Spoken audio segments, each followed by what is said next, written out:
우리 귀한 성도님들, 오늘도 주님을 사랑하시기에 그 귀한 마음을 가지고 예배 자리에 나오신 줄로 믿습니다.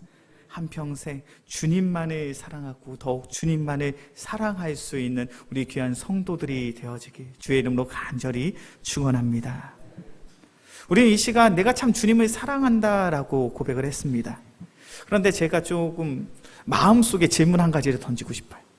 이 세상에 살아가며 주님을 물론 사랑하지만 주님보다 조금 덜 내가 사랑하는 나의 취미, 나의 여가 생활에 무엇이 있으십니까? 무엇을 즐겨하시고 무엇하는 것을 기뻐하십니까? 우리가 물론 교회에 나와서 예배 드리는 것, 찬양하는 것, 교회 봉사하는 것을 가장 좋아하시는 줄로 믿습니다. 그런데 그것보다 조금 덜하지만 내가 나의 삶 속에 활력을 얻게 되는 그러한 것들이 나의 삶 속에 있죠. 제가 사역을 하다 보니까 우리 권사님들이 참 좋아하시는 것 중에 하나가 드라마를 참 좋아하시는 것 같아요. 그래서 권사님들과 이야기 나누다 보면 그런 생각이 종종 듭니다. 우리 권사님은 아침에 드라마로 시작해서 하루를 드라마로 마치시는 것 같다. 예, 그렇지 않으십니까? 아침에 일어나서 이제 가족, 남편, 우리 자녀들 막 밥 챙겨주고 이제 한숨 돌릴 때쯤 되면 이제 식사하셔야 되니까 그냥 식사하시면 조금 심심하잖아요. 그러니까 뭘 킵니까? 드라마, TV를 켜서 드라마 한 편 보고 그러면서 그 드라마 보면서 그렇게 그 남자 주인공, 여자 주인공 욕하다가 이제 그날 하루를 마감할 때도 드라마로 하루를 마감하는, 지금 이 시대의 많은 청년들, 젊은이들은 영화 보는 거 참 좋아합니다. 제가 2019년도, 코로나 이전이죠. 2019년도에 한 조사 자료를 보니까요, 우리나라 사람들이 얼마나 영화 보는 걸 좋아하는지 2019년도 한 해 동안 영화 관람객 수가 몇 명이었냐면 2억 3천만 명이었습니다. 전혀 안 놀라시네요. 영화 관람객 수가 1년 동안 2억 3천만 명이 넘는 사람들이 영화를 봤다니까요. 왜 이게 놀랄 만한 수치입니까? 우리나라가 몇 천만, 어느 정도 인구를 가지고 있다라고 이야기하죠? 5천만 명이에요. 5천만 명 정도 산다고 이야기하는데 2억 3천만 명이 넘는 사람들이 한 해 동안 영화를 봤다는 거예요. 국민 한 사람당 최소한 4회 이상의 영화를 보았더라. 우리나라 사람들은 무엇을 좋아합니까? 드라마 보는 거 좋아하고 영화 보는 거 참 좋아하더라는 거예요. 그것이 우리의 취미 생활이고 그것이 우리의 여가 생활인 사람들이 참 많다라는 거예요. 우리는 왜 그리도 영화 보는 거, 왜 그리도 드라마 보는 걸 좋아할까요? 한 영화 평론가가 우리나라 사람들이 영화나 드라마를 좋아하는 이유를 이렇게 이야기를 합니다. 영화나 드라마를 우리 국민들이 좋아하는 이유는 우리의 현실에서 일어나지 않는 일들에 대한 대리만족의 카타르시스, 대리만족의 희열 때문에 그렇게 우리나라 사람들이 드라마나 영화를 좋아하더라는 거예요. 우리가 보는 영화의 주된 내용이 무엇입니까? 권성징악이죠. 착한 사람은 나중에 결론적으로는 참 성공하고 승리하는 그러한 그림이 그려지고, 반대로 악인들은 아무리 돈이 많고 아무리 권력이 많고 아무리 명예로운 사람이라 할지라도 악인은 반드시 심판을 받게 되는 그런 권선징악의 그런 드라마나 그런 영화를 우리가 얼마나 좋아하는지 몰라요.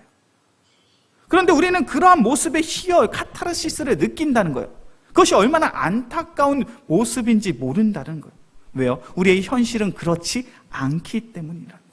우리가 살아가는 세상 속에 악인들이 결국에는 심판을 받고 악인들이 결국엔 꼬꾸라지고 의인들이 잘되고 의인들이 성공하는가? 우리의 현실은 그렇지 않더라는 거예요.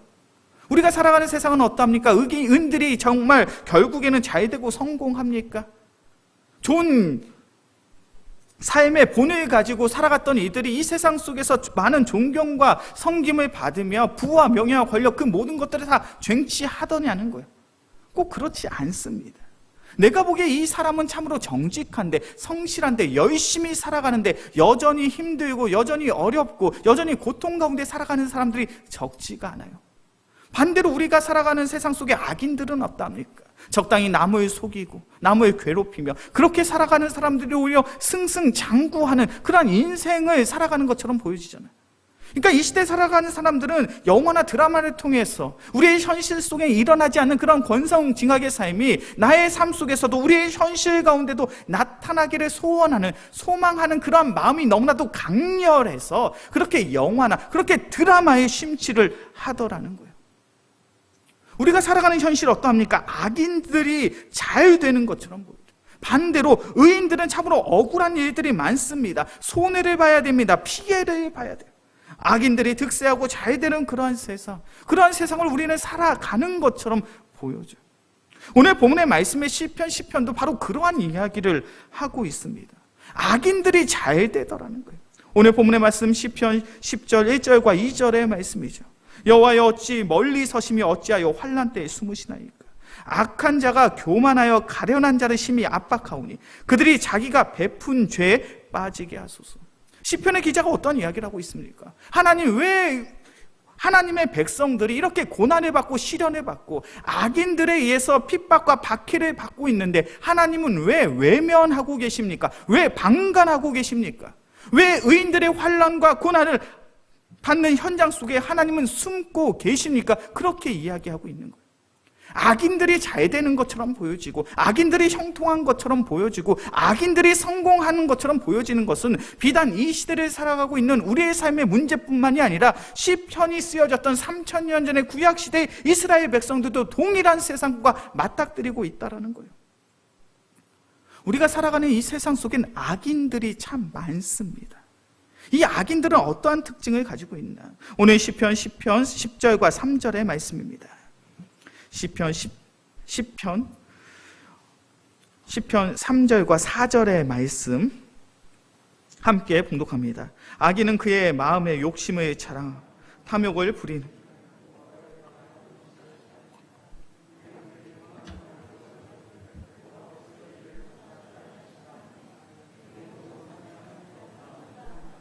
아멘. 악인은 어떤 특징을 가지고 있습니까? 하나님을 떠나 살며 하나님이 없다 말을 하더라는 거예요. 악인은 그의 마음과 욕심을 자랑하여 탐욕을 부리는 자로 하나님을 배반하여 하나님을 멸시한다라고 이야기합니다. 악인은 그가 얼마나 교만한지 이렇게 이야기한다는 거예요. 하나님께서 우리를 감찰하지 않으신다. 하나님께서 우리를 지켜보고 계시지 않는다. 우리의 모든 사상에는, 우리의 모든 가르침에는, 우리의 모든 생각에는 하나님이 없다. 세상의 악인들의 공통점이 무엇인지 아십니까? 그들은 하나님이 없다라고 이야기를 하고 있어요. 하나님이 없기 때문에 하나님을 찬양할 필요가, 하나님께 영광을 돌릴 필요가, 하나님께 예배할 필요가 없다라는 거예요. 이 세상 속에 하나님을 찬양하고 하나님을 경배하고 하나님을 예배할 시간이 있다면 누구를 찬양하고 누구를 예배하라고요? 너희들보다 뛰어난 나 인간을, 나 사람을 찬양하고 나 사람을 경배하라는 거예요. 하나님께서 창조하신 이 세상 속엔 죄악이 가득했습니다. 그 죄악이 가득함으로 말미암아 하나님께서 이 세상의 모든 인간들의 모든 피조물들을 심판하신 그 순간이 있으셨죠. 하나님께서 창조하신 이 세상의 모든 것을 심판하셨습니다. 그때가 언제입니까? 우리가 잘 아는 것처럼 창세기에 기록된 노아의 홍수 때이죠. 노아의 가족들만의 죄하고 그 세상에 있는 모든 것들을 하나님께서 다 물로 심판을 하셨어요. 이제 노아의 후손들, 하나님을 아는 노아의 후손들이 새로운 인류가 되어 이 세상 속에 번창하고 번성하게 됩니다. 하나님의 긍휼하심과 하나님의 자비하심으로 말미암아 구원을 받은 노아의 가족들의 후손들입니다. 그렇기에 이 세상에 번창하는 인류는 그 누구보다도 하나님을 잘 경배하고 잘 예배하고 잘 찬양하는 그러한 존재여야 됐겠죠. 그런데 우리 인간의 모습은 어떠합니까? 우리 말씀을 한번 찾아볼까요? 창세기 11장입니다. 노아의 심판 이후에 우리 인간들이 어떠한 모습으로 살아가게 됐는지. 창세기 11장 2절에서부터 4절까지의 말씀.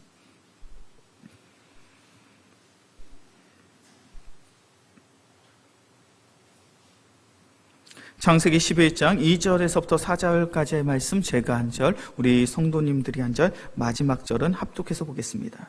이에 그들이 동방으로 옮기다가 시나이 평지를 만나 거기 거류하며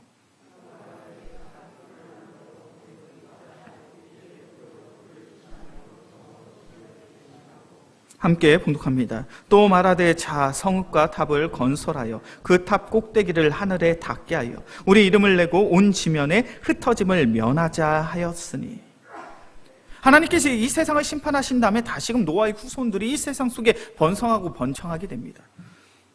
많은 인류의 사람들이 살아가게 되는 그런 상황 속에서 우리 인간들의 선택은 무엇입니까? 한 넓은 평지에서 많은 사람들이 모여 이야기합니다. 우리 여기다 탑을 쌓자. 우리 여기다 성을 쌓자. 그것은 평지입니다. 돌을 구하는 것이 쉽지 않았습니다. 그래서 돌 대신에 벽돌을 만들고 역청으로 진흙을 대신하여 탑을 쌓기를 시작하는 거예요. 우리 인간이 얼마나 지혜로운지 슬기로운지 건물을 만들 수 없는, 탑을 쌓을 수 없는 상황 속에서 놀라운 건축수를 가지고 건물을 짓고 있는 거예요. 이 성과, 이 탑을 어떻게 짓고자 합니까? 하늘에 닿기까지. 하늘에 닿을 만큼 높게 쌓는 거예요. 뭐예요? 이 탑을 통하여 우리의 이름을 내고 우리 인류가, 우리 사람이 얼마나 대단한 존재인지 그것을 드러내므로 우리가 이곳에 모여서 우리가 영원히 행복하게 살아가자. 그러한 마음을 가지고 탑을 쌓더라는 것이죠. 이 탑이 어떤 탑인지 우리는 너무나도 잘 알고 있죠. 바벨탑입니다. 이 바벨탑을 세운 이유가 무엇입니까? 우리의 이름을 만천하에 드러내자는 거예요. 더 이상은 하나님이 없이도, 하나님의 영광이 없이도 우리가 살아갈 수 있는 존재라는 그 사실을 만천하에 드러내자는 거예요. 이 성을 통하여, 이 탑을 통하여 우리의 이름을 내어 이 세상에 있는 많은 인류의 사람들이 이 성에 모이게 된다면 우리는 결단코 멸망하지 않는, 하나님의 심판을 피할 수 있는 그런 강력한 민족이 될 수 있다라는 거예요. 악인들의 공통점이 무엇입니까? 그들은 하나님이 없다 말합니다. 하나님이 존재하시지 않는다라고 이야기합니다. 그리고 거기서 한 발자국 더 나아가 하나님 없이도 얼마든지 행복하게, 얼마든지 평안하게 살아갈 수 있다라고 이야기하더라는 거예요. 우리가 살아가고 있는 이 시대는 어떠합니까? 우리가 살아가는 이 시대도 동일하게 이야기하지 않습니까? 우리가 이 땅 가운데 살아가면 우리의 삶 속에 가장 중요한 문제가 무엇입니까? 우리의 30대, 40대, 50대 우리 성도님들이 가지고 있는 삶의 가장 중요한 것은 무엇입니까? 직장이 너무나도 중요한 것 같아요. 제가 사역을 하면서 우리 30대, 40대, 50대 되시는 우리 성도님들을 만나게 되면 항상 그 성도님들이 저에게 주는 게 있어요. 만날 때보다 뭘 줄까요? 명함을 꼭 주세요. 이제 특별히 직장에 취업을 하게 된 청년들도 꼭 명함을 만들어서 처음 이제 취업한 다음에 꼭 만나게 되면 명함을 저한테 주더라고요. 그래서 제 사무실에 가면 그 명함들이 얼마나 많은지 모릅니다. 그런데 그 명함들을 저에게 주는 이들의 공통점이 있어요. 내가 다니는 직장이 얼마나 대단한 직장인지 그걸 꼭 반드시 기록되어 있더라고요. 나의 자녀가 어떤 직장 가기를 원하십니까? 이왕 내 자녀가 취업하고 직장 생활을 한다면 이왕이면 우리나라에선 삼성에, 이왕이면 현대, 이왕이면 SK 같은 그런 대기업에 취업을 하면 얼마나 좋을까 그런 생각하지 않습니까? 우리의 마음속에 어떠한 생각이 있나요? 우리가 이 땅 가운데 살아가며 좋은 직장을 얻게 된다면 그것만큼 행복하고 그것만큼 안정적인 삶이 어디에 있는가? 하나님이 없어도 마치 좋은 대기업에 취업만 하게 된다면 우리의 삶이 너무나도 안정적이고 평안할 것 같은, 행복할 것 같은 우린 그런 기대를 가지고 살아가고 있잖아요. 내 자녀가 판사입니다. 내 자녀가 변호사입니다. 내 자녀가 국회의원입니다. 내 자녀가 의사입니다. 상상만 해도 행복하지 않으세요? 저는 그런 생각을 종종 해요. 우리 예진은 그래 대학 교수가 되고, 우리 예린이는 변호사가 되고, 우리 지훈이는 의사가 되고, 야 이렇게 되면 얼마나 행복할까. 아무도 아멘을 안 해주시네요. 저도 안 될 것 같아요.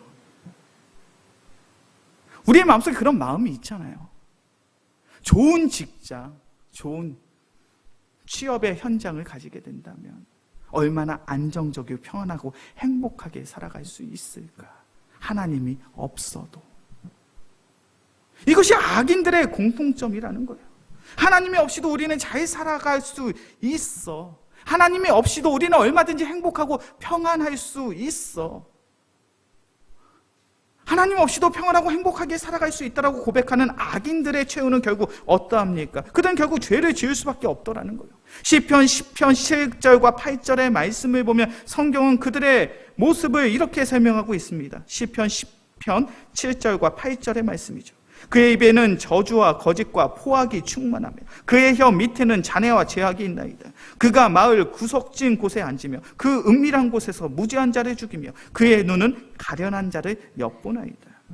하나님을 떠난 악인들은 결국은 죄를 지을 수밖에 없다는 거예요. 자신의 정욕과 자신의 욕심대로 살아가고자 합니다. 그런 사람들은 결국 세상 속에서 자신의 정욕과 자신의 욕심대로 살아가다 보니 죄를 범죄함으로 살아갈 수밖에 없다라는 거예요. 자신의 탐욕을 위해서, 자신의 욕심을 위해 살아가더라는 거예요. 이러한 죄악된 인생은 로마서 1장에서도 분명하게 말씀합니다.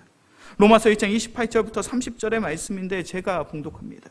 또한 그들이 마음에 하나님 두기를 싫어하며 하나님께서 그들을 그 상실할 마음대로 내버려 두사 합당하지 못한 일을 하게 하셨으니 곧 모든 불의, 추악, 탐욕, 악의가 가득한 자요, 시기, 살인, 분쟁, 사기, 악독이 가득한 자요, 수군수군하는 자요, 비방하는 자요, 하나님께서 미워하는 자요, 능욕하는 자요, 교만한 자요, 악을 도모하는 자요, 부모를 거역하는 자요. 이것이 하나님을 떠난 우리 악인들의 삶이라는 거예요. 왜 그들이 하나님을 떠남으로 인하여 악인이라는 평가를 받을 수밖에 없습니까? 하나님을 떠나가니 이 세상 속에서 선을 추구하고 아름다움을 추구하고 좋은 것을 추구함으로 살아가는 것이 아니라 자신의 정욕, 자신의 탐욕, 자신의 욕심에 의해서 불의, 추악, 탐욕, 악의가 가득하고 시기, 살인, 분쟁, 사기, 악독이 그들의 삶 속에 가득하더라는 거예요. 하나님을 떠난 세상은 점점 더 죄악된 것들을 추구할 수밖에 없습니다. 하나님을 떠난 사람은 악한 것들을 추구하며 살아가더라는 거예요. 얼마나 극단적인 삶을 살게 되는지 프랑스의 한 작가는 이런 말을 했습니다. 나는 나를 파괴할 권리가 있다. 이 프랑스의 작가가 주장하는 이야기가 뭐냐면 내 몸은 내 거라는 거예요. 그래서 내가 내 몸을 위해서 아름다운 것, 나의 몸을 위해 좋은 것을 선택할 수도 있지만 나쁜 것도 얼마든지 내가 선택할 수 있다는 거예요. 그것이 내가 소유한 자유의 권리라는 거예요. 그래서 나는 나를 파괴할 권리가 있다는 거예요. 그러면서 이 작가가 주장하는 게 뭐냐면 마약을 합법화해달라는 거예요. 내가 마약이 좋아서 내가 마약을 복용하겠다라고 이야기하면 그것을 정부가 막을 권리가 없다라는 거예요. 왜냐하면 내 몸은 내 거니까. 나를 파괴할 권리가 나에게 있는 거니까. 실제로 이 프랑스의 작가는 프랑스와즈 사강이라는 여성인데 실제로 마약 중독자입니다. 말은 얼마나 그럴싸한지 몰라요. 내 몸은 내 거니. 나에게 허락된 자유의 권리를 가지고 내가 얼마든지 좋은 쪽도 나쁜 쪽도 선택할 수 있어. 그런데 결국 우리 인간은 하나님을 떠나 살아가게 된다면 좋은 쪽을 선택하는 것이 아니라 나쁜 쪽 범죄할 수밖에 없는 죄악된 것들을 선택하더라는 거예요. 그렇게 우리 인간의 최후는 어떠합니까? 오늘 시편의 기자가 분명히 이야기하고 있죠. 시편 10편 15절부터 18절까지의 말씀입니다. 시편 10편 15절부터 18절까지의 말씀, 제가 한 절, 우리 성도님들이 한 절 교독해서 보겠습니다. 15절부터 18절까지의 말씀 제가 먼저 봅니다. 악인의 팔을 꺾으소서, 악한 자의 악을 더 이상 찾아낼 수 없을 때까지 찾으소서.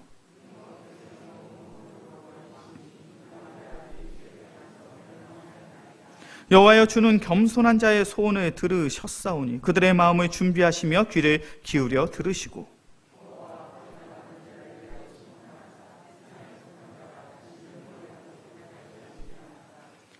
결국 악인들은, 하나님을 떠난 영혼들은 어떻게 될 수밖에 없습니까? 하나님의 심판을 피할 길이 없더라는 거예요. 시편의 기자가 고백합니다. 악인들의 팔을 꺾으소서. 악한 자의 악을 더 이상 찾아낼 수 없을 때까지 하나님이 찾아내사 그들을 심판하시고 그들을 멸망하여 주옵소서. 하나님의 심판, 하나님의 멸망이 그들의 삶 가운데 나타날 수 있는 하나님의 징계와 심판이 속히 임하기를 원합니다.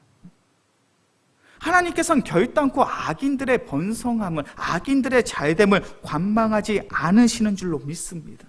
분명 하나님의 때가 되면 악인들은 하나님의 심판을 받을 수밖에 없고 하나님의 심판을 피할 길이 없어요. 이것은 공의의 하나님의 분명한 가르침이고 분명한 인도하심입니다. 그런 세상 속에서 결국 하나님의 심판이 임할 수밖에 없는 그런 세상 속에서 우리 믿는 자들은 어떤 삶을 살아가야 되는가? 악인들에게 예수 그리스도의 복음을 전해야 될 줄로 믿습니다. 하나님을 떠난 자들에게 예수 그리스도의 복음을 증거함으로 말미암아 그들이 돌아올 수 있는 기회를 우리가 그들에게 제공해 주어야 된다라는 거예요. 바로 그것이 주님께서 우리를 부르신 부르심의 사명이고 하나님의 명령인 줄로 믿습니다. 그렇게 마태복음 5장의 말씀을 보면 예수님은 그 많은 무리의 제자들에게, 많은 무리의 사람들에게, 그리고 그 제자들에게 이렇게 말씀하신 거예요. 너희는 세상의 빛이라. 산 위에 있는 동네가 숨겨지지 못할 것이요, 너희 빛이 사람 앞에 비치게 하여 그들로 너희 착한 행실을 보고 하늘에 계신 너희 아버지께 영광을 돌리게 하라. 우리의 정체성, 우리의 신분이 무엇이라고 이야기합니까? 너희는 세상의 빛이라는 거예요. 이 죄악된 세상 속에서 범죄할 수밖에 없는 그들에게 예수 그리스도의 복음을 증거하라는 거예요. 그것이 바로 너에게 주어진 부르심의 사명이요, 하나님께서 너에게 허락하신 귀한 사역의 현장이라는 거예요. 그래서 세상에 죄악된 사람들이 너희로 말미암아 예수 그리스도의 복음으로 인하여 하나님께 돌아올 수 있는, 하나님께 영광을 돌릴 수 있는 그 귀한 사역들을 바로 너희가 감당해야 된다라는 거예요. 우리가 살아가는 이 세상엔 악인들이 득세합니다. 악인들이 형통합니다. 악인들이 잘된 것 같습니다. 그러나 믿음의 관점으로 바라본다면, 믿음의 영안으로 바라본다면 그들의 삶 속엔 소망이 없어요. 그들의 삶 속엔 희망이 없습니다. 하나님의 징계와 하나님의 심판을 피할 길이 없더라는 거예요. 그렇게 우리는 무엇을 감당해야 되는가? 그 죄악된 세상 속에 세상의 빛으로 그리스도의 복음을 증거할 수 있는 귀한 믿음의 성도들이 되어지길 주의 이름으로 간절히 축원합니다. 그렇게 한 달에 한 번 우리가 성교 헌신 예배로 예배를 드리는 것이 너무나도 소중하고 너무나도 중요한 일인 거예요. 왜 그렇습니까? 우리가 이 시간을 통하여 다시금 우리가 점검해 보자는 거예요. 내가 복음의 증거자로서, 복음의 전도자로서 부르심의 사명을 잘 감당하고 있는가? 이 죄악된 세상 속에 예수 그리스도의 복음을 증거하는 자로서의 그 삶을 내가 감내하며 감당하며 살아가고 있는가? 또한 우리 영광교회가 후원하는 귀한 선교사님들이 있습니다. 그 선교사님들의 사역의 현장을 위하여 우리가 함께 기도로 중보하고 있으며, 그들의 사역의 현장을 위하여 우리가 물질로 아름답게 섬기고 있는가? 왜 그렇습니까? 우리의 기도가 없다면, 우리의 헌신과 우리의 수고가 없다면 선교의 현장엔 예수 그리스도의 복음이 증거될 수가 없습니다. 복음의 결실과 복음의 열매가 맺어질 수가 없어요. 왜 그렇습니까? 선교의 현장은 너무나도 완악하고 너무나도 강박하고 너무나도 메말라 있기 때문에, 선교의 현장 속에 있는 그들의 삶 속엔 소망도 없고 희망도 없기 때문에 그러합니다. 교회 홈페이지에 들어가시면 선교 게시판에 매 달마다, 매 분기마다 우리 선교사님이 보내주신 선교 편지를 제가 올려놓고 있어요. 특별히 11월 달에 시작되면서 우리 말라위에 계시는 민경아 선교사님 선교 편지를 보내주셨습니다. 그 편지를 내고 읽으면서 저는 그런 생각이 들더라고요. 야, 정말 이 나라는 소망도 희망도 참으로 찾을 길이 없는 힘든 나라구나. 민경아 선교사님의 편지를 보면 이렇게 기도 제목이 있습니다. 온 나라가 산무로, 세 가지가 없다라는 거예요. 달러도 없고 기름도 없고 음식이 없음으로 인해 말라위 국가 경제가 피폐되고 있습니다. 민심도 피폐해지고 있고 희망이 점점 사라지고 있습니다. 주여, 이 나라를 불쌍히 여겨 주옵시고 복음으로 덮어 주옵소서. 또한 복음으로 묶임과 매임이 풀어지게 하여 주옵소서. 그 선교 편지를 읽어보면요, 달러가 있고 돈이 있어도 기름을 살 수가 없습니다. 기름이 없어요. 그래서 한 선교사님은 기름을 구하기 위해서 주유소에 가서 몇 시간씩 기다리고, 이 주유소도 가고 저 주유소도 갔지만 기름이 없어서 결국 자동차에 기름을 넣지 못한 선교사님의 이야기가 그 선교 편지에 있습니다. 마실 물이 없어서 많은 이들이 장티푸스에 걸리고, 그런 질병으로 인하여 어린 학생들이 죽을 수밖에 없다라는 거예요. 그 나라가 왜 그리도 힘들고 어려운가? 정부의 부정부패로 인해서. 전 세계에서 보내주고 있는 후원금이 있고 전 세계를 통해서 도움을 받을 수 있는 그러한 물질들이 있는데 그것이 국민들에게 내려가지 않는 거예요. 정부가 부패했습니다. 나라의 위정자들이 부패했습니다. 나라에 소망이 없는 거잖아요. 한 선교사님의 관점으로 보아도 수년 동안, 수십 년 동안 그곳에 선교를 하면서도 요 근래에 느껴지는 것은 정말 이 나라에 소망이 없고 희망이 없는 것처럼 보여지더라는 거예요. 그럼에도 불구하고 귀한 선교사님들은 하나님께서 부르신 그 명령에, 말씀에 순종할 그 나라를 포기하지 않고 그 나라 국민을 위하여, 그 나라의 위정자들을 위하여 눈물로 기도하며 예수 그리스도의 복음을 증거하잖아요. 우리 영광교회가 함께 기도하고 함께 헌신하고 우리가 함께 마음을 모아 나아갈 때 바로 이 세계, 온 세계 열방에 바로 복음의 열매가, 성령의 열매들이 맺어질 줄로 믿습니다. 이제 말씀을 정리하겠습니다. 우리가 살아가는 세상은 악인들이 형통하고 악인들이 득세하는 그러한 세상입니다. 그러나 세상의 악인들도 결국 하나님의 심판, 하나님의 징계를 피할 길이 없습니다. 그들에겐 예수 그리스도의 복음이 필요합니다. 우리의 삶과 우리의 환경이 어떠하든지 예수 그리스도의 복음을 증거할 수 있는, 그리고 그 복음이 한 영혼을 변화시키며 한 마을을 변화시키고 한 민족을 변화시킬 수 있다는 확신 속에 세계의 선교의 현장에 있는 귀한 선교사님들을 위하여 기도하고 물질로 헌신할 수 있는 우리 귀한 성도들이 되어지게 주의 이름으로 간절히 축원합니다. 그래야 우리가 이 땅 가운데 살아가며 주님께서 맡기신 그 귀한 사역들을 아름답게 감당하고 나를 통해 일하시는 그 신실하신 하나님을 우리의 삶을 통해 고백할 수 있는 우리 모두가 되어지게 주의 이름으로 간절히 축원합니다. 기도하겠습니다. 사랑해 주님 감사합니다. 우리가 살아가는 이 세상 악인들이 형통하고 잘됨으로 인하여 하나님께서 우리를 관망하시고 외면하시는 것처럼 보여지는 그런 세상 속에 살아갑니다. 그러나 악인들의 형통함 속에서도 하나님은 결국 하나님의 때에 이 세상을 징계하시고 심판하시는 공의의 심판의 하나님이신 줄로 믿습니다. 하나님의 때가 이르기 전까지 우리 귀한 성도들은 예수 그리스도의 복음을 마음껏 증거할 수 있는 귀한 믿음의 성도들 되게 하여 주시옵소서. 그래야 우리 영광교회 귀한 성도들이 그리스도의 빛이요 그리스도의 향기로 쓰임 받음으로 우리 영광교회를 통하여 세상의 불신자들이 예수 그리스도의 복음을 받아들이게 하여 주시고 우리의 헌신, 우리의 간절한 기도를 통하여 세계 열방의 귀한 민족들이 하나님의 품으로 돌아올 수 있는 놀라운 은혜를 경험할 수 있는 우리 영광교회가 되게 하여 주시옵소서. 우리 영광교회가 더욱 하나님의 나라를 위하여 귀하게 쓰임 받을 줄로 믿사오며 우리를 사랑하시는 예수 그리스도의 이름으로 기도합니다. 아멘.